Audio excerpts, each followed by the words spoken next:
Buenos días. Vamos a dar inicio a la sesión general del Hospital Regional de Alta Especialidad de Iztapaluca, correspondiente a hoy, miércoles 18 de mayo del 2021. En esta oportunidad vamos a dar este foro a los residentes, en este caso, de terapia crítica, quienes nos van a hacer una presentación de un caso, una asociación poco frecuente pero muy interesante, relacionada a síndrome de Takotsubo asociado con COVID-19. Este caso clínico va a ser presentada por la R2 de Medicina Crítica, la doctora María Alaciel Galván Merlos, a quien le ofrecemos la palabra. Adelante, Alaciel. ¿Qué tal? Buenos días. Mi nombre es María Alaciel Galván Merlos. Yo soy residente de terapia intensiva del segundo año del Hospital Regional de Alta Especialidad de Ixtapaluca. Bueno, en la sesión del día de hoy tenemos el tema titulado Síndrome de Takotsubo asociado con COVID-19. Este es el reporte de un caso. Bien, vamos a iniciar con el caso clínico.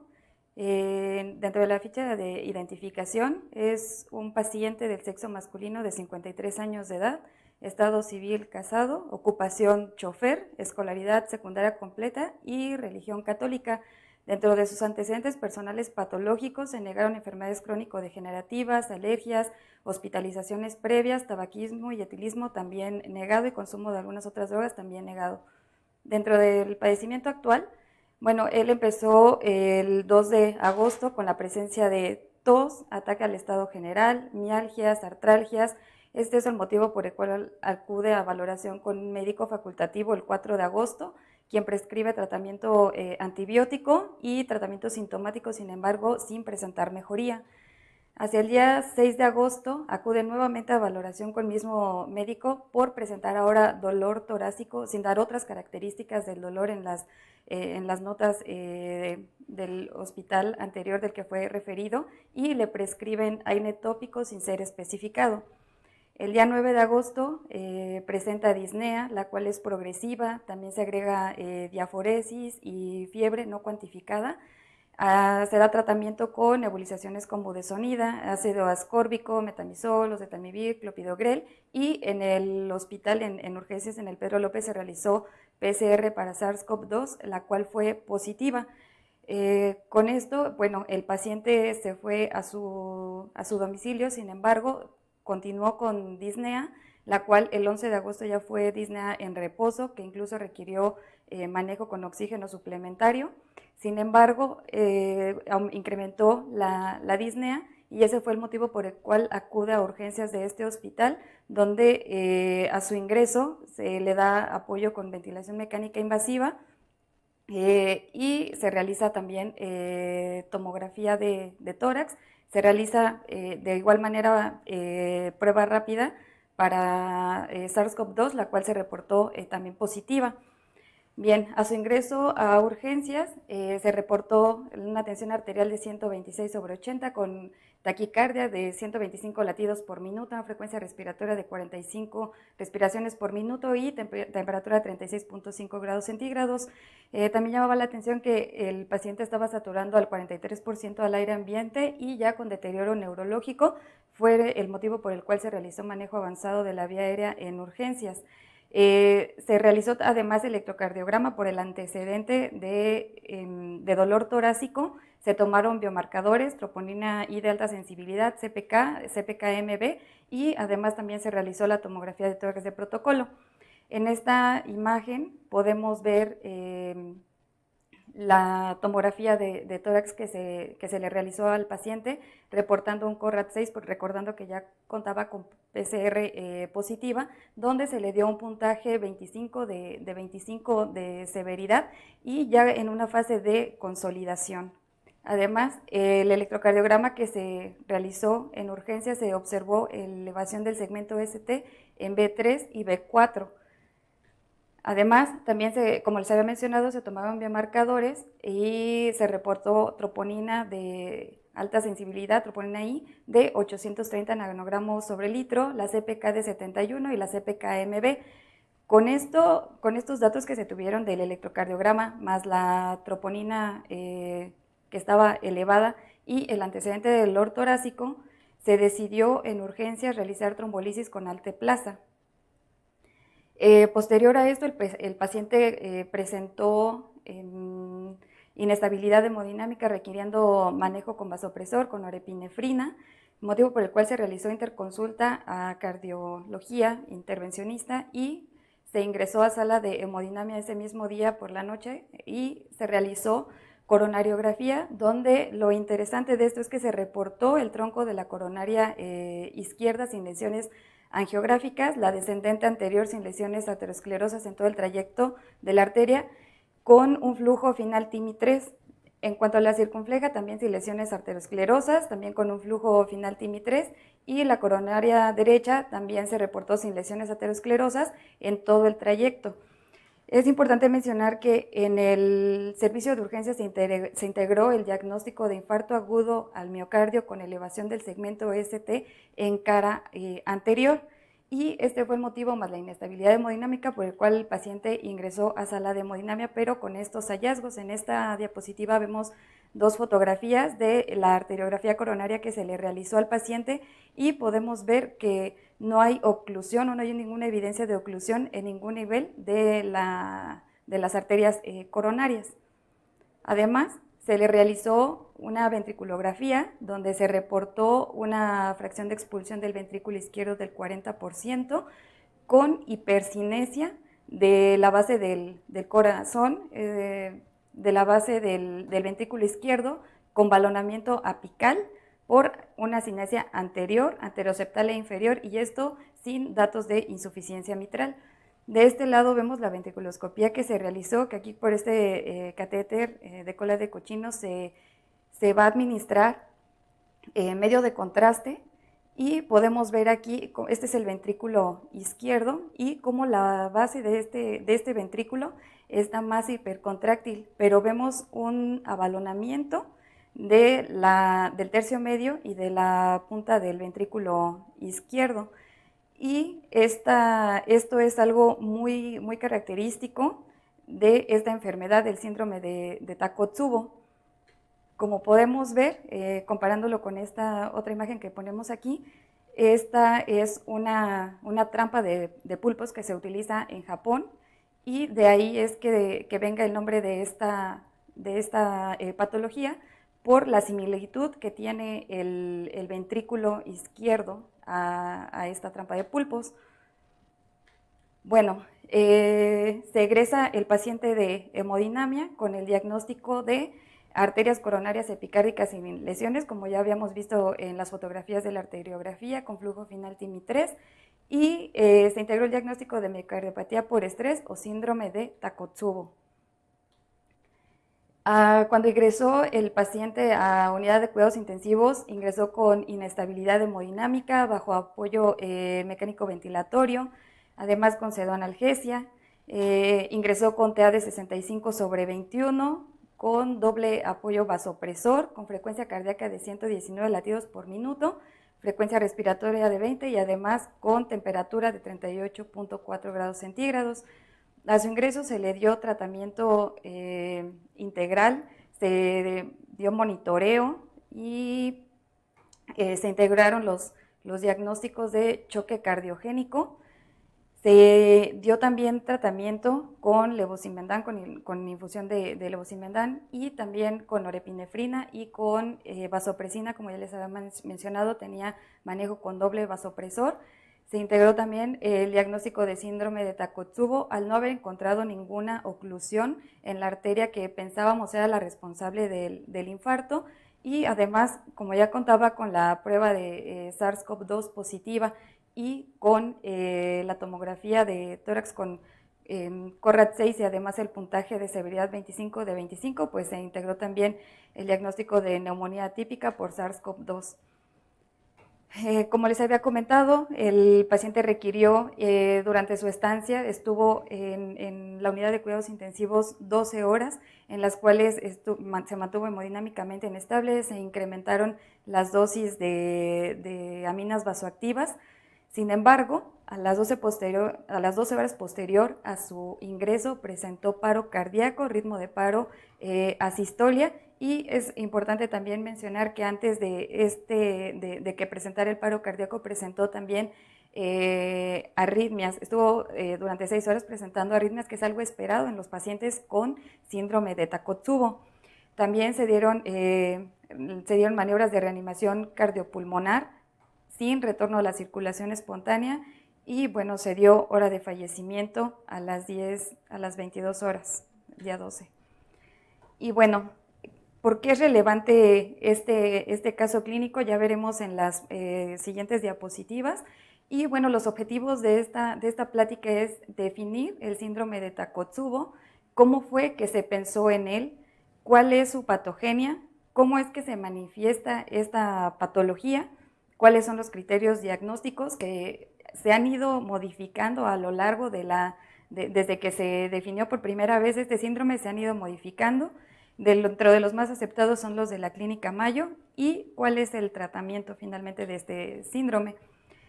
Este síndrome fue descrito por primera vez en 1990, hay algunas otras bibliografías donde lo reportan que fue en 1989 por este médico Sato, esto en Japón. También es conocido como síndrome del corazón roto.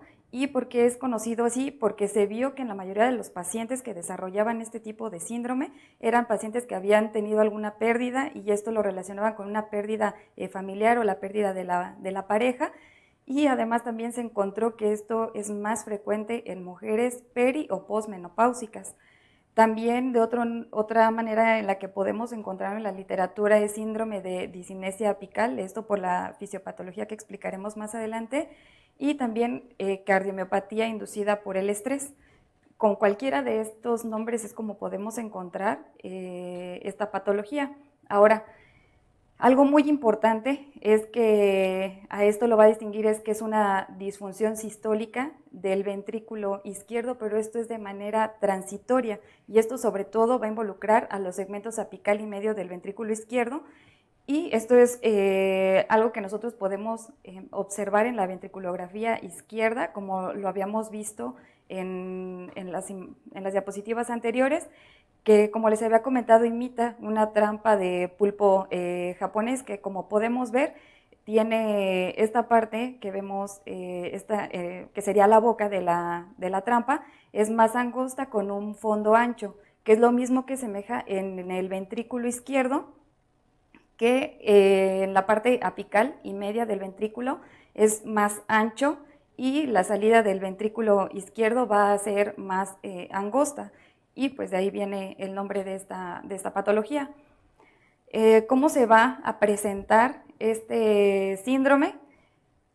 Principalmente, uno de los diagnósticos diferenciales cuando nosotros tenemos un paciente con infarto agudo al miocardio con elevación del segmento ST, sobre todo en la cara anterior o en la cara lateral, el paciente va a presentar dolor torácico, cambios electrocardiográficos y también bioquímicos, elevación de la troponina. Esto va a ser muy similar a los pacientes que tienen infarto.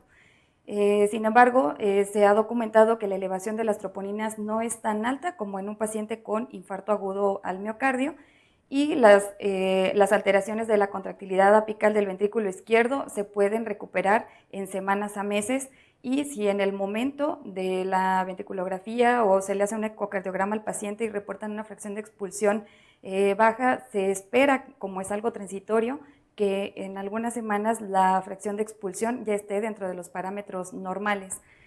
Generalmente el pronóstico pues es benigno, aunque sí puedes desarrollar algunas complicaciones como insuficiencia cardíaca, trombos intraventriculares, arritmias o la muerte, como fue en el caso de nuestro paciente. Entonces, dentro de la epidemiología, como les había comentado, es más frecuente en mujeres que en hombres. La relación es de 9:1. En Estados Unidos se reporta que del 100% de los pacientes que se han diagnosticado con síndrome de Takotsubo, el 89% son mujeres. En Japón es una miocardiopatía muy frecuente en los hombres. También se ha encontrado que la prevalencia de los factores desencadenantes físicos, esto va a superar a los desencadenantes emocionales, a diferencia de como se creía en años anteriores, que era más lo emocional que lo físico lo que desencadenaba esta patología. Sin embargo, hasta en un 20% de los pacientes puede llegarse al diagnóstico de síndrome de Takotsubo, pero sin que se encuentre una causa desencadenante, ya sea física o emocional. También pues, es importante, y esto dependiendo de la literatura que se revise, pero en algunas mencionan que más de la mitad de todos los pacientes con cardiomiopatía de Takotsubo tiene una enfermedad neurológica aguda, crónica o incluso un trastorno psiquiátrico. Hay algunas otras bibliografías donde refieren que hasta un 27% de los pacientes con trastorno psiquiátrico pueden llegar a desencadenar esta patología. En Estados Unidos se describe que el 0.2% de los pacientes en admisión esto hablando pues de urgencias, el 89% son mujeres, como les había comentado, y en México, como ya sabemos, pues en cuanto a la epidemiología, hay muy pocos casos reportados, y en en Latinoamérica no se han reportado muchos casos, pero el primer caso reportado en México fue en el 2004. En ese mismo año se identificaron 2 casos de síndrome de Takotsubo, por lo que se pensó que es más frecuente de lo que se creía, sin embargo es una enfermedad subdiagnosticada. Dentro de la fisiopatología, como les había comentado, el estrés mental o bien el estrés físico son los que pueden desencadenar una respuesta en el eje hipotálamo-hipófisis-adrenal con la consiguiente elevación de catecolaminas. Pero además, además de que haya este exceso de catecolaminas, sobre todo de adrenalina, tiene que haber una susceptibilidad individual para que se desarrolle este tipo de enfermedad.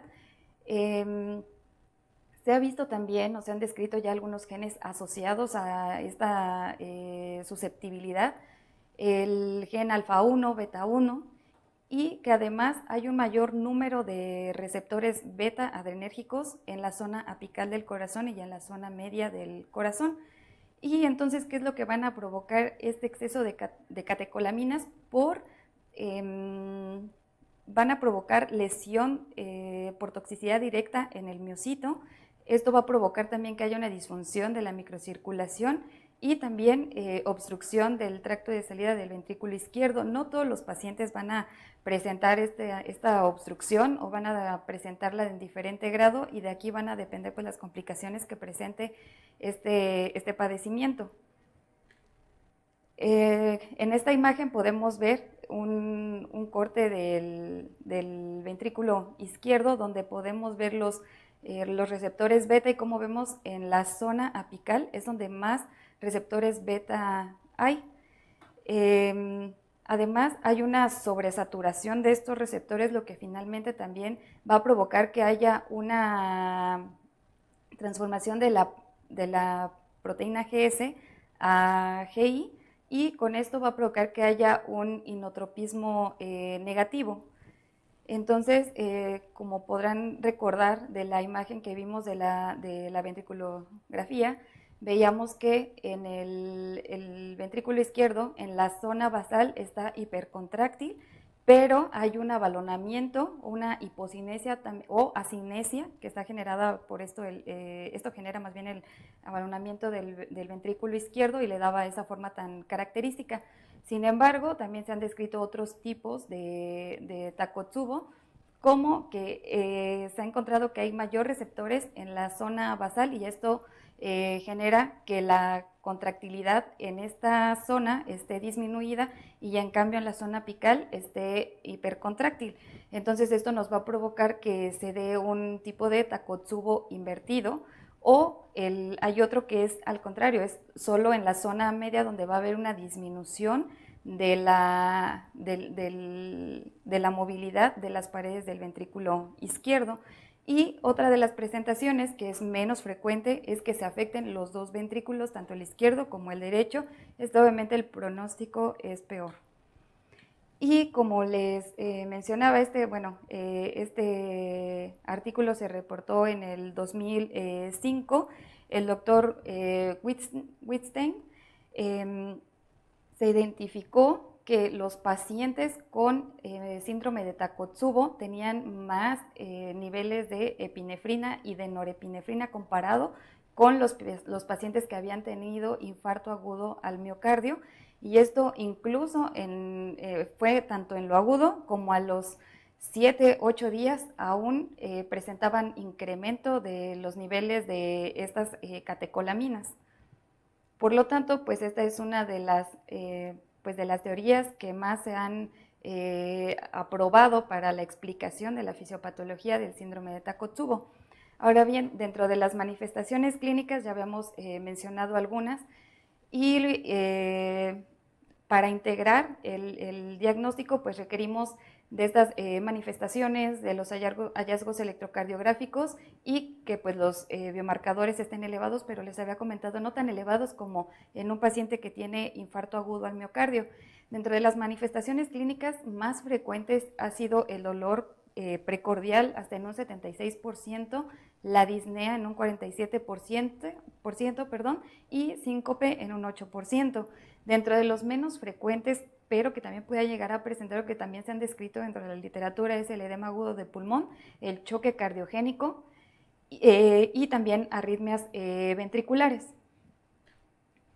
Los hallazgos que vamos a encontrar en el electrocardiograma, pues como ya hemos visto, son muy similares a los de un síndrome coronario agudo con elevación del segmento ST, sobre todo les decía en la cara anterior, en la cara lateral, y puede encontrarse también un intervalo PR prolongado, el intervalo QT también prolongado, que esto finalmente también nos va a predisponer a que el paciente desarrolle arritmias ventriculares, elevación del segmento ST en derivaciones precordiales, principalmente de B3 a B6. También podemos encontrar inversión profunda de la onda T en diferentes derivaciones.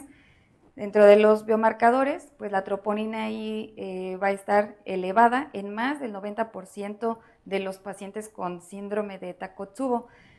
Normalmente, pues hay un ligero aumento de la CPK-MB, pero no es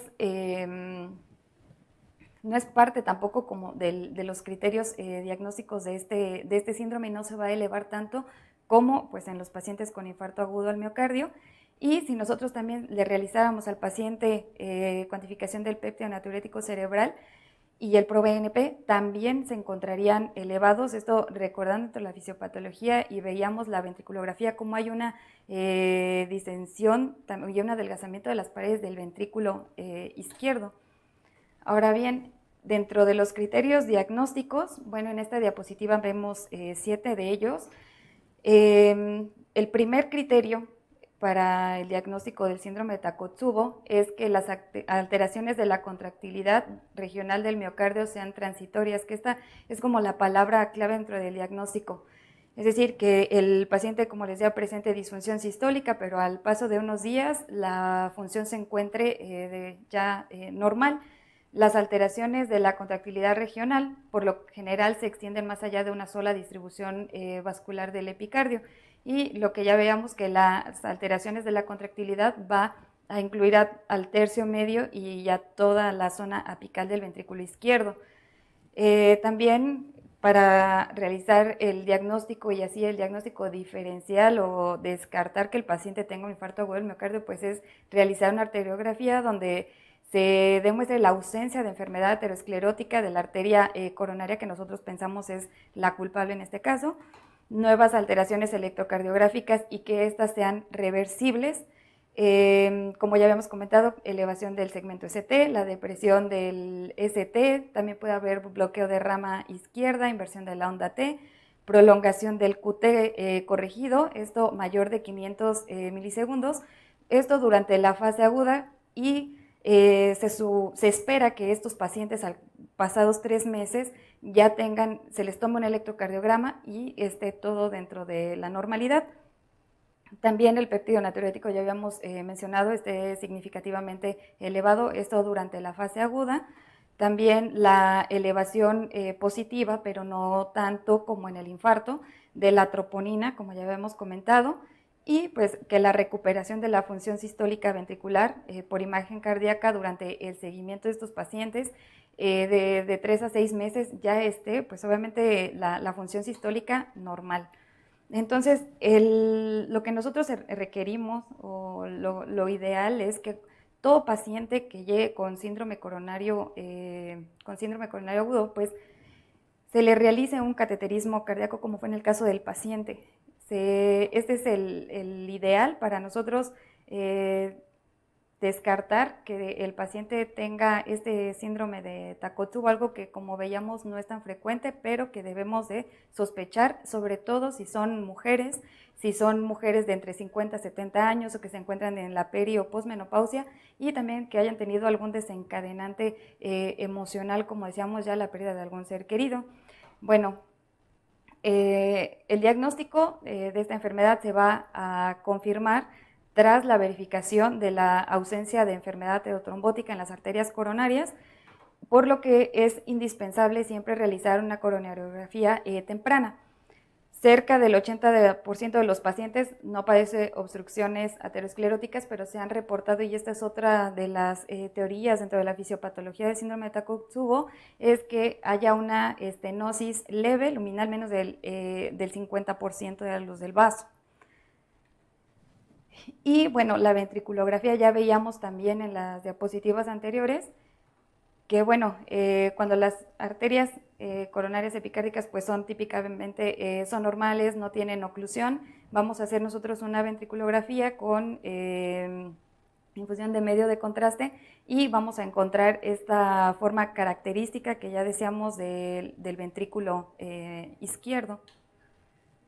Y bien, en cuanto al tratamiento, pues el manejo en los pacientes con estratificación de riesgo alto en el síndrome de Takotsubo, esto quiere decir los pacientes que desarrollen choque cardiogénico, edema agudo de pulmón, pues son pacientes que tienen que ingresar a una unidad de cuidados intensivos con monitoreo continuo electrocardiográfico, también con un equipo de reanimación durante al menos 72 horas después de la manifestación.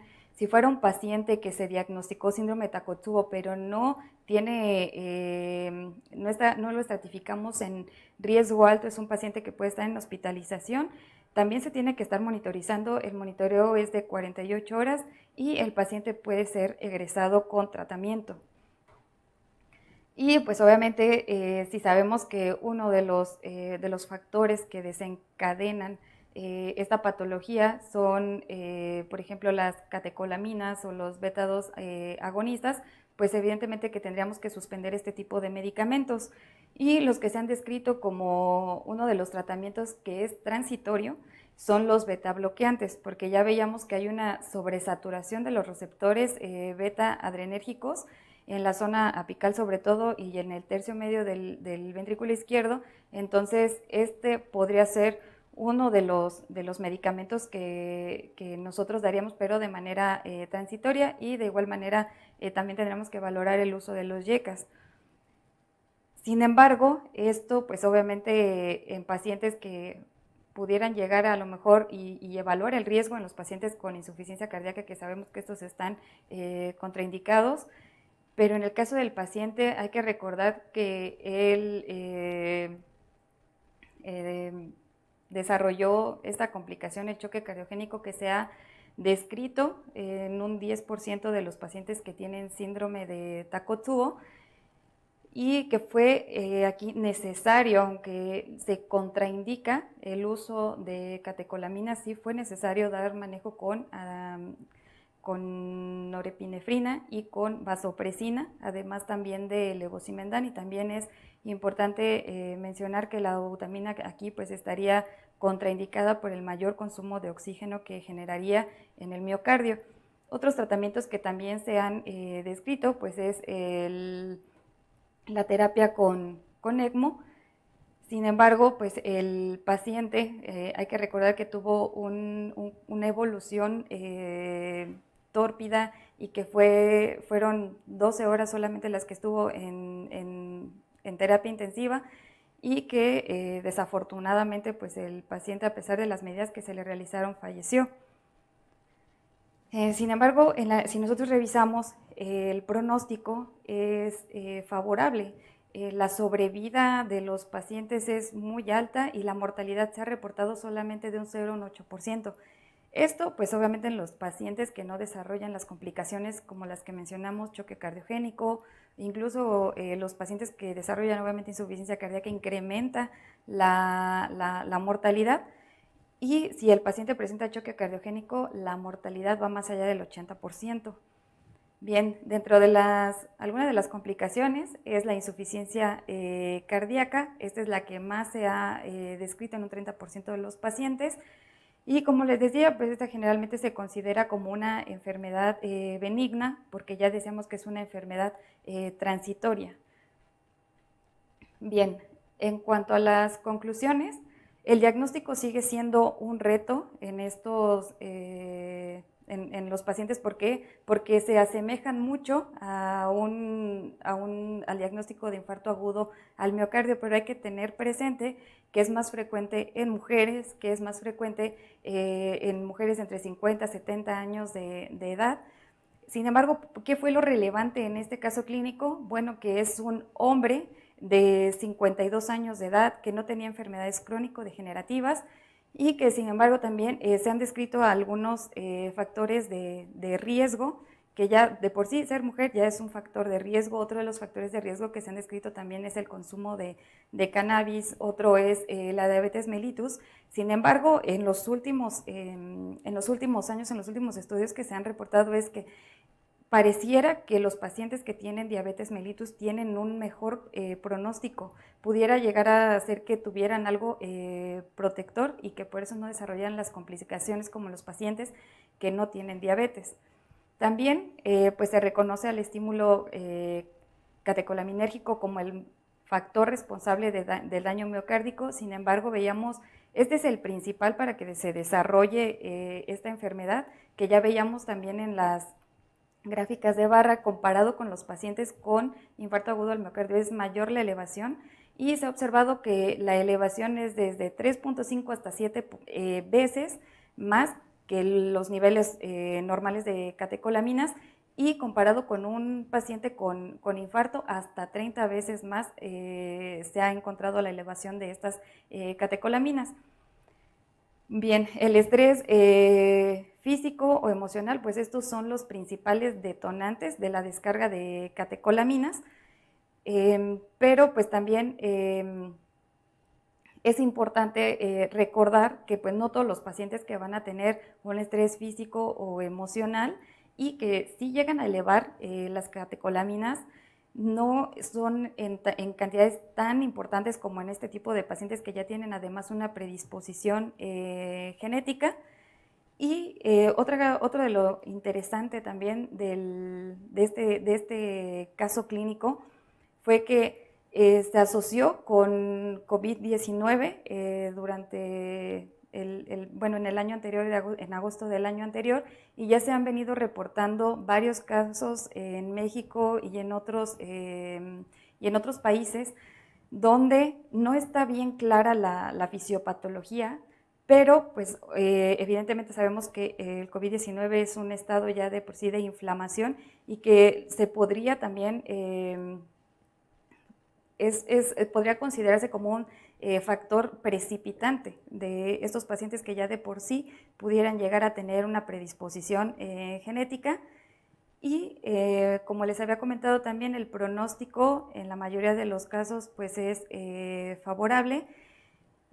También algo que es importante mencionar dentro de los criterios también para el diagnóstico de la Clínica Mayo es que ellos recomiendan que se descarte que el paciente tenga diagnóstico de feocromocitoma, porque sabemos que hay una liberación también de catecolaminas y que finalmente también podría provocar una disfunción a nivel cardíaco.